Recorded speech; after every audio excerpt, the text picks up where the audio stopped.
لە ئاگرتێبەردانی سینەما ڕێکسی ئابادانەوە تا داڕمانی تاوەری مێترۆپۆل 14 جەنایەت. نزیکەی 44 ساڵ بەسەر کارەساتی سینەما ڕێکسی ئاباداندا تێپەڕ دەبێت. لەو کارەساتەدا پتر لە 600 کەس لە تەماشاچیان بە زیندویی لە ئاگردا سووتان. ئێستای تر ئەو ڕاستیە بەڕوونی دەرکەوتووە کە لایەنگرە ئیسلامیەکانی خومەینی کە پێشتریش 30 سینەمای دیکەیان لە شوێنە جۆراوجۆرەکانی ئێران ئاگر تێبەردا بوو، بەکەر و سەبەبکاری ئەو جنایەتە بوون. نە حاشاکردنەکەی خومەینی و نە ئەو دادگا ڕواڵەتیەی کە ساڵی 1359 لەژێر گوشاری خەڵکی ئابادان بەڕێوەیان برد، هیچ کام نەیتوانی بەکەران و داڵدەدەرانی پشت ئەو جنایەتە دڵتەزێنە کە دواتر هەمویان بوون بە وەکیل وەزیر لە چاوی خەڵک بشارێتەوە.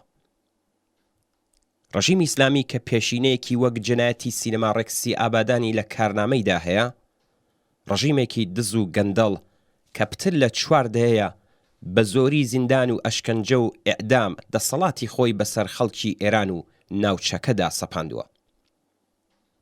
داڕمانی بینای مێترۆپۆل و کوژران و برینداربوونی دەیان کەس نوێترین کارەساتە کە کاربەدەستان و دەست و پەیوەندیەکانی ڕەژیم ڕاستەوخۆ بەرپرسی ڕوودانی. خوزستان ناڕازیترین ناوچە بووە لە ناڕەزایەتیەکانی ئەم دوایانەی خەڵکی ئێران لە دژی کۆماری ئیسلامی.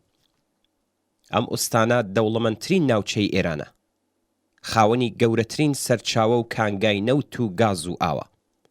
بەو حاڵەشەوە پاش 42 ساڵ دەسەڵاتدارێتی حکوومەتی ئیسلامی، خوزستان بۆتە هەژارترین و بێبەشترین ئوستانەکانی وڵات.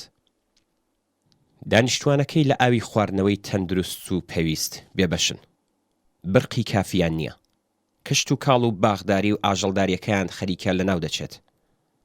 بەنداوی گەتوەند کا لەلایەن سوپای پاسەڕان و ڕاندخۆڕە گەندەڵەکانی حکوومەتەوە دروستکراوە، پانتاییەکی زۆر لە زەوی و زاری پڕپیت و بەرەکەتی ئەو ناوچەی کردوتە شۆڕەکات. بێکاری و هەژاری لە ناوچەکەدا گەیشتۆدە لووتکە و کاسەی سەبری خەڵکی لێو ڕێژ کردووە. حکوومەتی ئیسلامی بە هەڵاواردنێکی بەرنامە بۆ داڕێژرا و بەمەبەست لە دژی خەڵکی ناوچەکە و پێشێلکردنی سەرجەم مافە ئینسانی و سەرەتایەکانیان، زمان و فەرهەنگ و داب و نەریتی خەڵکی عەرەب وەک هەڕەشەیەک بۆ سەردەسەڵاتی سەرڕۆیانەی خۆی دەزانێت. خوزستان لە باری گەشەی کۆمەڵایەتی، ئابووری و فەرهەنگیەوە یەکێک بوو لە ناوچە هەرە گرینگەکانی ئێران.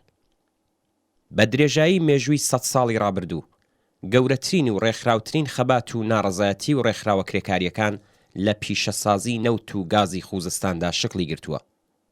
بەناوبانگترین نووسەران، شاعیران و بەرهەمهێنەرانی فیلم لە ئێران لەو ناوچەیە ژیاون.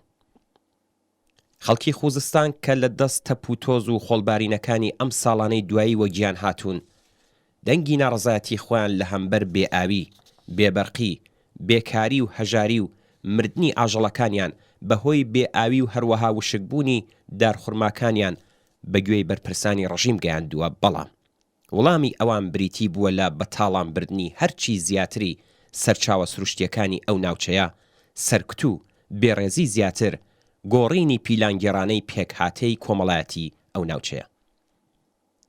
سەردارەکانی سپا و لەوانە بنەماڵەی شەمخانی، ڕەزایی، قالیباف، ئاخوند و بەرپرسە ئەمنیەتیەکان، بەرپرسە دز و گەندەڵەکانی ئیدارەی ناوچەکە، خوزستانیان کردوتە سەرچاوەیەک بۆ دەوڵەمەندترکردنی خۆیان و گیان و ئاسایشی خەڵکیشیان لەم پێناوەدا کردوتە قوربانی. دوایین نمونەکەی بریتی بووە لە چاوپۆشیکردن لە دروستکردنی بینای دوانەی مێترۆپۆل کە تێیاندا ئستانداردە ئیمەنیەکان لە بەرچاو نەگیرابوون و تێبینی و ڕاستپاردەی کارناسان و مهەندیسە سربەخۆکانیش لە بەرامبەر مافیای ئیداری و بازرگانی دەسەڵاتداری شارەکە بێ ئاکام دەمایەوە. جنایەتی مێترۆپۆل بۆ ڕژیم بەس نەبوو، بە هەزاران بەکرێگیراوی چەکداریشیان بەردایە گیانی خەڵکی ناڕازی. هێزە ئەمنیەتیەکانی ڕژیم گەلێک لە بەهاناتچوان زیاتر بوون و زووتریش گەشتنە شوێنی ڕووداوەکە. پشتیوانی جەماوەری شارە گەورەکانی ئێران و سەرجەم ئینسانە شەریف و ئازادی خوازەکان لە خەڵکی خوزستان ئەرکێکی ئینسانی و هەنووکەییە. بەبێ ڕاپەڕین و یەکگرتووی خەڵکی شارە گەورەکانی وەک تاران، شیراز، ئیسفەهان، مەشهەد، تەورێز ورمێ کرماشان و سنە و هیتر بەبێ یەکگرتوویی و یەکدەنگی کۆمەڵانی خەڵکی کرێکار و زەحمەتکێش و هەروەها بەبێ پشتیوانی معەلیمان و خانەنشینکراوان و بەشداری چالاکانەی ژنان و دانیشتوویان لە سەراسەری ئێران خەڵکی خوزستان ڕوبەڕووی سەرکوتی زیاتر دەبنەوە. پشتیوانی لە خەڵکی ئازار چەشتووی ئابادان و خوزستان ئەرکێکی ئینسانی و ئەخلاقیە.